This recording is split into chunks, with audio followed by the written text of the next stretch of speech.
Acompanhe a partir de agora mais um podcast do Preto no Branco. Programa de hoje, Diálogos com a Ju, com a jornalista Juliette Manfrim. Olá, para você que nos acompanha no Diálogos com a Ju desta semana, hoje o nosso bate-papo é com o Paulo Porto, ele que está na Itaipu, está na Diretoria de Sustentabilidade de Ações para...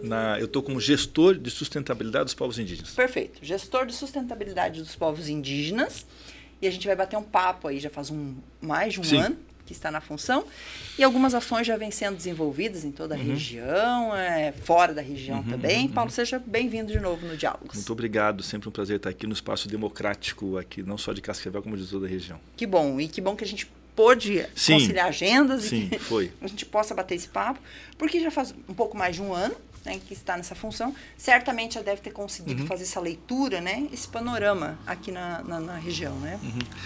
A Itaipu, essa gestão do Eno tem uma diferença com as demais gestões, inclusive com as gestões do SAMEC, que é do próprio PT. Claro. Né?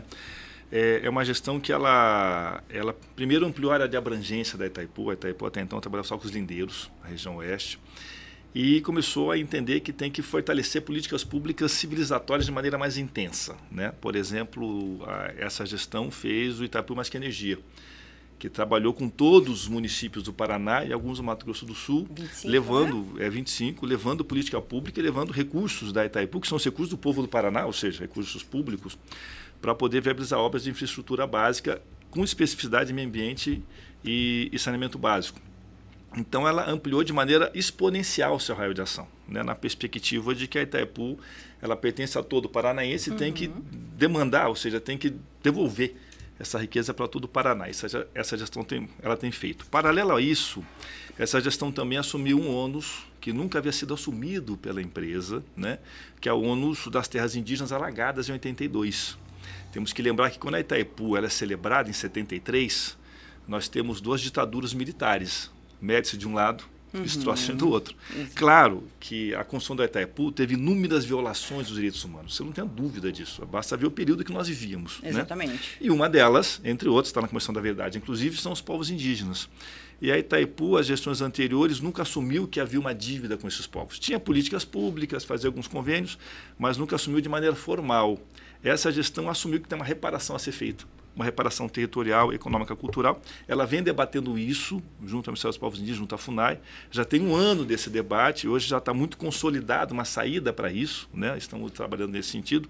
E também a Itaipu começou a fazer vários projetos em relação aos povos indígenas, né?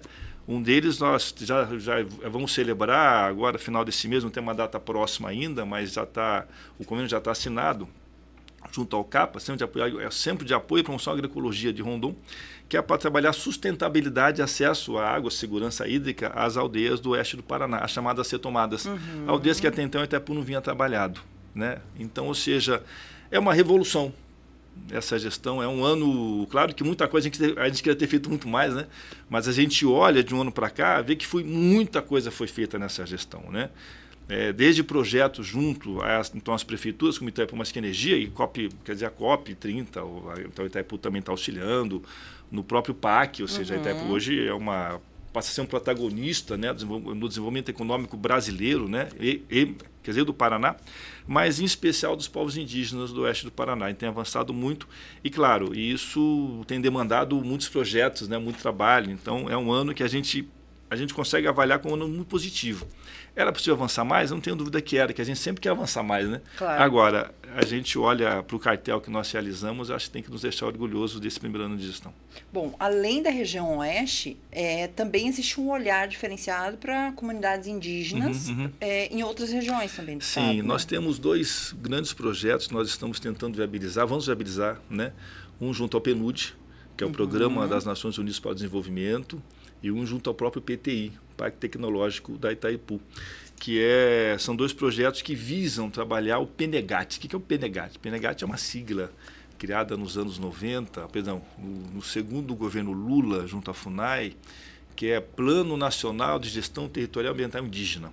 É um plano nacional para debater os recursos naturais das terras indígenas, para que eles tenham autossuficiência dos seus recursos naturais e também sustentabilidade. Isso nunca foi executado no Paraná. e nós estamos fazendo um grande convênio com o PNUD para tentar executá-lo em parceria com a FUNAI, com o MPI, junto ao PTI também, para que a gente consiga trabalhar nessas aldeias do Paraná. Ou seja, já tem um projeto em desenvolvimento, em execução, para o oeste e para o litoral das aldeias Guarani, que é o projeto do CAPA, chamado OPANA. Depois nós podemos um dia, só para falar do projeto, trazer o coordenador do projeto, que é o Johnny. Eu acho que tem muito... O projeto está iniciando esse mês, né? E mais 2 grandes projetos com o PTI e PNUD, pensando todo o Paraná, para pensar a sustentabilidade junto a essas aldeias, aí, claro, em parceria com a FUNAI, com o MPI. E também um grande projeto junto à Sanesul, a Sanepar do Mato Grosso do Sul, para levar saneamento básico aos Guarani Kaiowá. Então, ou seja, são projetos muito grandes, né? E isso demonstra esse compromisso da Itaipu com os povos mais vulneráveis, não só entendendo que tem uma reparação a ser feita, que isso já está dado, né? Isso então está sendo encaminhado junto, inclusive, na Câmara de Mediação, junto ao STF, junto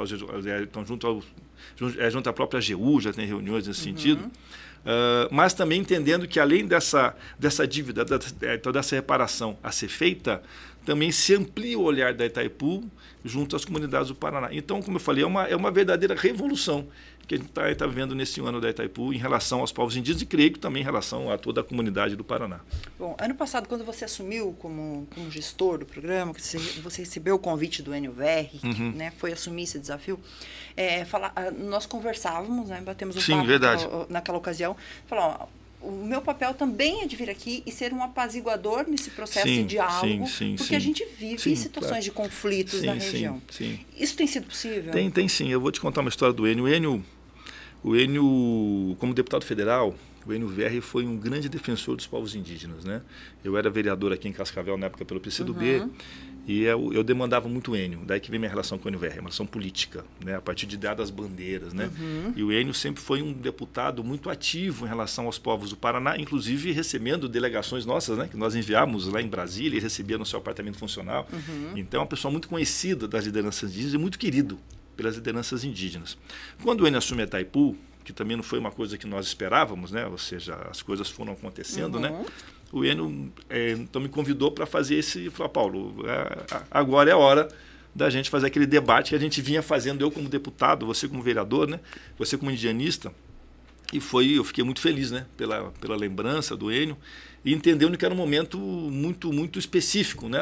Eu acho que único, né? Claro. Ou seja, eu fiquei durante, 20 anos fazendo a crítica a Itaipu e críticas muito duras como vereador e como indianista, e de repente você tem a possibilidade de ter alguém que você confia, que é o NUVR, é o caso do NUVR, alguém que você sabe que é sincero em relação à causa, te convidar para fazer o que você tem que fazer, é uma coisa, é como se um ciclo se fechasse, né? Aí eu aceitei, fiquei muito honrado com o convite, estou lá 1 ano.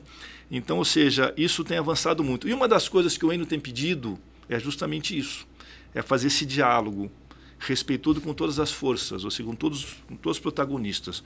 Porque no Paraná nós temos, de um lado, você tem um território indígena que nunca foi reconhecido, porque é uma coisa... Então, um dado importante para colocar nessa conversa, né? Hoje, Juliette, hoje nós temos, se contarmos todas as áreas indígenas do Paraná, todas. Lembra que o Paraná, você não pode falar que não tem índio no Paraná, o nome do estado, Paraná. Rio Iguaçu, Curitiba, né? Guaíra. O nome das cidades, né? As cidades, né? O Umuarama. Vamos parar com isso, né? As pessoas falam que aqui não tinha índio. Guarapuava, né? As pessoas falam que aqui Rio Piquiri, falar que aqui não tinha povo indígena, Ivaí, né? Não dá vontade de conversar, né? Ou seja, de uma ignorância ou de muita má fé. Claro que esse estado era povoado de povos indígenas, em especial os povos Guarani e os povos G, que são os Caingangue. Bom, então, quando a gente vem para esse debate, o Enio fala, Paulo, é preciso fazer um debate mais qualificado, né, com todos os atores. Quem são os atores? Os povos indígenas, que se encontram no Oeste, e os pequenos agricultores e o Estado brasileiro. São os atores que nós temos que lidar. E nós temos um caso muito específico aqui. Eu vou te contar uma história para a gente entender um pouco como funciona isso. Eu estive em Santa Helena, alguns anos atrás, dando uma palestra, né, sobre a questão indígena. E, num dado momento, falando sobre a presença indígena em Santa Helena, né, que é muito antiga, num dado momento, uma senhora, respeitosamente, levanta e fala, professor, então você falou que aqui tinha índio? Eu falei, tinha. Então, meu avô mentiu para mim? Que ele não viu quando ele viu. Quando ele veio aqui, eu falei, não, seu avô não mentiu. Seu avô não viu porque o Estado que trouxe o seu avô expulsou o índio alguns anos antes. Então, ou seja, por que eu estou contando essa história? Porque o pequeno agricultor de Santa Helena, Guaíra, Terra Roxa, são de boa fé. Ninguém expulsou os indígenas aqui. Quem expulsou foi o Estado brasileiro, para colocar o agricultor. Então, você tem duas vítimas aqui. Não é como Mato Grosso do Sul. Mato Grosso do Sul nós estamos lidando com gangsterismo, com milícia do agronegócio. A gente fala que é agromilícia no Mato Grosso do Sul. Ou seja, você tem milícias expulsando indígenas para poder colocar as suas... É completamente diferente. O Paraná não. Nós não podemos trazer o conflito de lá para cá.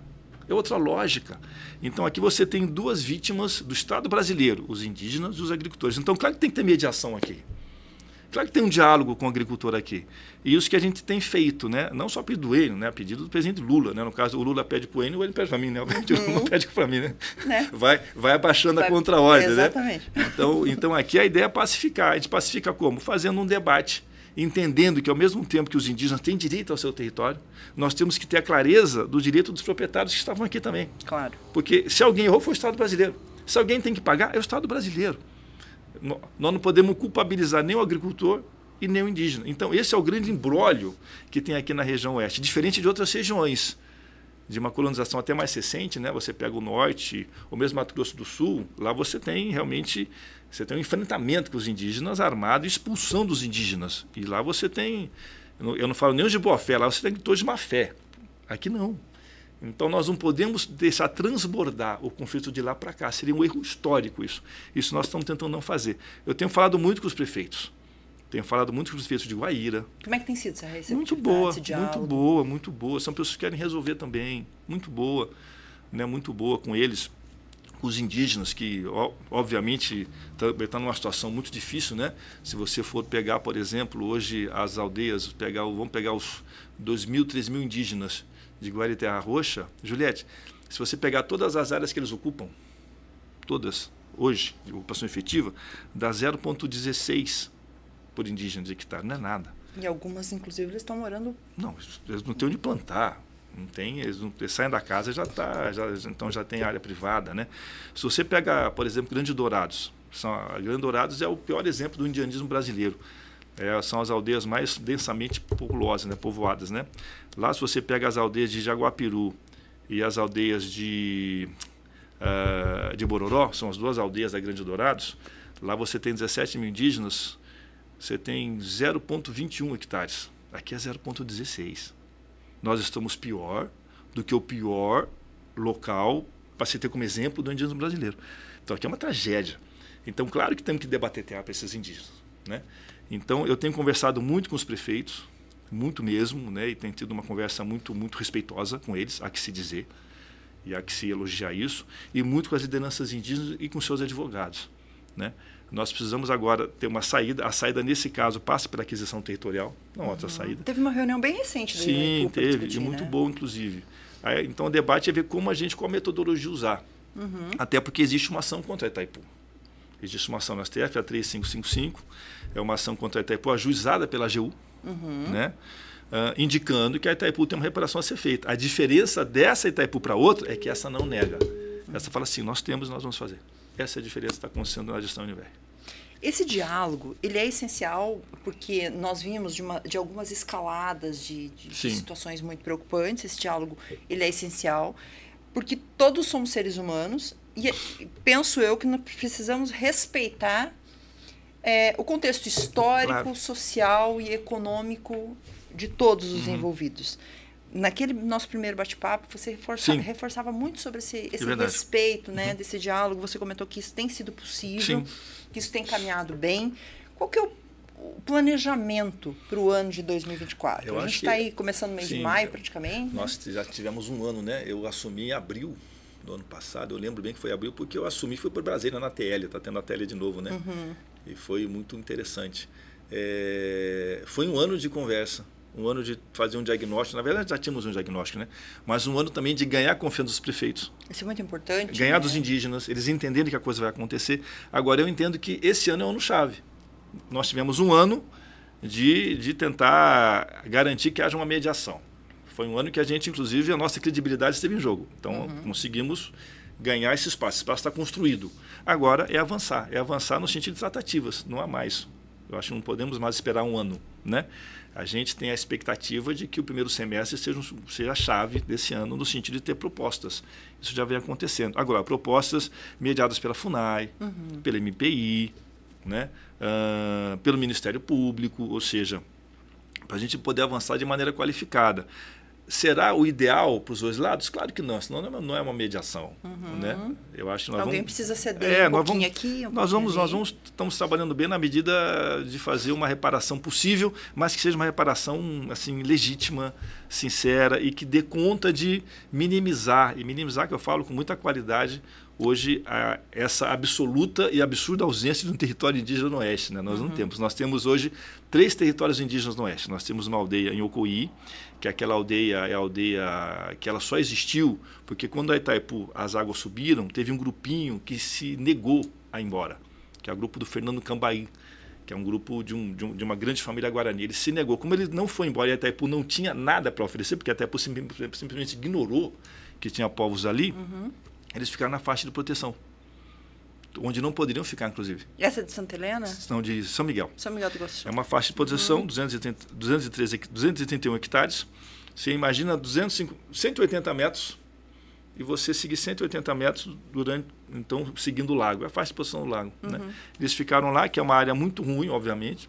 Não é para ter ocupação humana, não pode plantar, ou seja, é uma das áreas indígenas do Paraná, quer dizer, do oeste do Paraná. Outra é a aldeia de Tecorra-Anheteté, que a Itaipu comprou, porque os indígenas fizeram pleito junto à ONU, junto à Unesco, junto ao Ministério Público. A Itaipu acabou comprando e fizeram ocupação, inclusive, junto ao refúgio da Itaipu em Bela Vista, em 94. Em 95, a Itaipu comprou essa área, 1.700 hectares. E tem outra área, chamada Itamarã, do lado, comprada pela FUNAI, depois de uma grande pressão dos indígenas, a partir de algumas ocupações territoriais em Terra Roxa, inclusive. Né? Isso foi em 2005. Isso. Então, são as 3. Então, é uma área que é uma faixa de proteção, não era nem para existir, e 2 áreas compradas, né, pequenas. Ou seja, isso é o espaço que eles têm hoje no oeste do Paraná. Se você pegar todo o Paraná, aquilo que eu falei, não dá 0,4. Se pegar todo o Paraná e pegar todas as áreas ocupadas do Paraná e somar, dá 0,4 território paranaense. Se você demarcar, ou pelo menos conseguir adquirir, que seja, mas demarcando, adquirindo ou desafetando, né, você pode chegar, o sonho, nós vamos chegar em 0,8. Quer dizer, se alguém falar que 0,8 é terra indígena compromete algum negócio do Paraná, ou essa pessoa é mentirosa, ou essa pessoa tem uma profunda má fé. E não se defende aqui também expulsar o produtor de lá? Claro que não. Né? Tirar do produtor a área. 0,4, vamos falar sério. Né? E são muitas áreas quebradas, inclusive. E quais as áreas que eles demandam? São áreas com reserva legal, com mata, com floresta. Hoje, por exemplo, se pegar, hoje nós temos acho que 13 ponto alguma coisa no território nacional, são terras indígenas. Se você pegar os mapas do INPE, Instituto de Pesquisas Espaciais, que você faz esse mapeamento do desmatamento e tal, as áreas mais preservadas do Brasil não são os parques nacionais, são as terras indígenas. Depois dos parques nacionais. E em terceiro, os assentamentos do MST. O resto é terra arrasada. Então, ou seja, e hoje, o que as pessoas têm que entender também? Nesse debate climático que nós estamos vivendo, estamos com crise de dengue. Eu vim aqui ouvindo o rádio, né? E uma coisa que eles falaram, não tinha pensado que uma das explicações para a crise de dengue é o aumento da temperatura. Porque o mosquito sobrevive mais tempo. Então, ou seja, nós temos uma crise de dengue hoje porque nós temos uma crise climática. Para aquelas pessoas negacionistas que não acreditam no efeito estufa, né? Obviamente não dá mais para falar que não existe. Nós estamos vivendo isso. Né? Nós vivemos o março mais quente da história do planeta. Ou seja, não é por acaso, não. É porque você tem uma destruição sistemática do nosso bioma. Então, hoje, por exemplo, você defender a questão indígena não é você só uma questão moral, histórica, é uma questão ambiental. Hoje, então, as últimas trincheiras da diversidade brasileira são as terras indígenas. É o que sobrou de diversidade. E umas coisas que as pessoas não entendem. Quando você demarca uma terra indígena, ou a terra história indígena, ela não vira patrimônio do indígena, é patrimônio da União. Isso é terra pública. Então, ou seja, a União passa a ter mais área até para poder resguardar e proteger. E se tiver, por exemplo, subsolo, tiver minério no subsolo, o índio não pode explorar, os povos não podem explorar. Quem pode explorar é o Estado brasileiro. Ou seja, você tem um monte de proteções, então só tem vantagem para isso. Né? Então, hoje, ainda que as pessoas não queiram defender áreas indígenas, esses 13%, porque não gosta do tema, mas na questão ambiental, pelo menos, nós temos que entender que, ainda bem, Porque nós temos 13 pontos por cento, alguma coisa de área indígena, porque nós temos 13 pontos por cento protegidas e consegue dar um alívio nesse debate climático. Que bom que eles estão lá. Recentemente a gente teve uma decisão do STF que destravou, aí, digamos assim, né, esse processo de demarcação. Em Guaíra, né? Em Guaíra, exatamente. Sim, essa está aqui até no preto e branco aqui, eu estava lendo aqui. Exatamente. Esse também pode ser um processo muito importante no incentivo desse diálogo. O que aconteceu? Nesse diálogo de pacificação. Na verdade, não foi que destravou, travou. É que às vezes as notícias a gente... Travou? A grande imprensa, ela tem lado, né? E ela... a gente lê para ser uma coisa boa, né? Não, travou. O que estava acontecendo? Existia uma liminar do Fachin, que o Fachin, ele permitia, porque existem muitas liminares, muitas ações contra a demarcação. O Fachin suspendeu todas elas, fala que siga os processos de identificação das terras indígenas. E estava seguindo. O STF, ele derrubou a liminar. Então, todas as ações voltam a ter ação, ou seja, paralisou todo o debate em relação às terras indígenas. É o contrário, né? Travou. Só que a grande imprensa, está todo mundo achando que destravou. Não, travou, não foi bom. Mas, vamos fazer desse limão uma limonada. Mas, isso coloca na pauta do dia, novamente, a necessidade de debater essa região. E coloca também uma responsabilidade grande na Itaipu, como mediadora, e também aí tem que trazer à baila os outros atores, porque a ACO 3555, a Ação Civil Indigenária, não é contra a Itaipu, é contra a Itaipu, a União, o Estado do Paraná, a FUNAI e o INCRA. Então, a gente tem que ter claro, a Itaipu tem uma reparação a ser feita? Tem. Os outros também. Mas existem os outros. A diferença é que a Itaipu já assume. Eu estou aguardando o INCRA assumir, a FUNAI deixar claro, o Estado do Paraná deixar claro e a União também. Claro que a Itaipu é a União. Faz parte, né? Obviamente. Agora, a Itaipu está fazendo a sua parte, ou seja, a Itaipu entende, não, nós temos uma reparação a ser feita e nós vamos fazer. Estamos criando essa semana, ou nos próximos dias, um GT interno na Itaipu para debater de maneira mais ágil isso, para poder avançar mais, né? Agora, obviamente, a União tem que ser chamado a responsabilidade, o INCRA tem que ser chamado a responsabilidade e a FUNAI também. Claro que a FUNAI é o órgão defensor dos indígenas, não estou falando da Joênia. A Joênia, eu amo a Joênia é ótima, mas a FUNAI dos anos 80 errou. Essa FUNAI tem que ser chamada de responsabilidade. Né? Ou seja, assim como o Estado brasileiro também. Né? Esse debate da Itaipu está na Comissão da Verdade. Recentemente teve, não sei se chegou a ver, a Comissão Nacional da Verdade recebeu grupos indígenas e pediu desculpas aos Krenak, os Guarani Kaiowá. A Itaipu também está nessa baila. Ou seja, é um momento, eu acho, muito importante do Brasil, como diria o Darcy Ribeiro, de reencontro consigo mesmo. E eu acho que é hora de a gente pautar essas separações. A Itaipu está entendendo que tem uma reparação a ser feita e não tenho dúvida que fará. Agora, a gente também espera que os demais entes também façam, até para a reparação ser completa, né? Quando a gente fala de reparação, de incentivo, de auxílio, de trazer, estender a mão de uma forma a reconhecer... Algumas pessoas que estão acompanhando a gente podem pensar assim, tá, mas a gente está vivendo num estado extremamente rico, um estado que se orgulha em ter um dos melhores sistemas de saneamento básico, de ter acesso à água potável, mas nas comunidades indígenas a situação é muito diferente. A gente terrível. Tem indígenas, comunidades originárias, à beira quase de um processo de inanição, né? Ou isso é mentira? Eu acho que não chega tanto no Paraná, né? Diferente, nós temos, acho que o caso mais emblemático são os Yanomami. Né? Aquilo é uma coisa assim... As cenas são medonhas, né? Eu comparo aquilo com a Palestina, né? O que está vendo na Palestina hoje, esse genocídio, esse massacre de Israel contra a Palestina é algo assim... Eu não imaginava ver isso, sendo muito honesto. Eu estive na Palestina em 2015, né? Eu não imaginava ver pela televisão o que eu estou vendo. E o mundo não fazer nada. Um conflito histórico, mas que ele emerge de uma forma... Ou seja, você, para se defender do Hamas, o Estado de Israel vai acabar com a Palestina. É uma coisa... E, obviamente, a luta não é contra o terrorismo. A luta é contra o palestino. Né? É uma questão de genocídio. É o civil que está morrendo. Quem está morrendo é o civil. Inclusive, estão atacando agora médicos, atacando agências humanitárias para poder impedir que essa ajuda chegue. Ou seja, é um plano metódico de extermínio de uma comunidade. E o mundo assistindo. Eu nunca imaginei ver isso ao vivo e me senti com uma impotência... assim, assustadora, né? Então, enfim, só deixar nossa solidariedade ao povo palestino na faixa de Gaza. Os Yanomami, eu acho que é a face mais perversa do que foi os 4 anos passados do governo Bolsonaro. Né?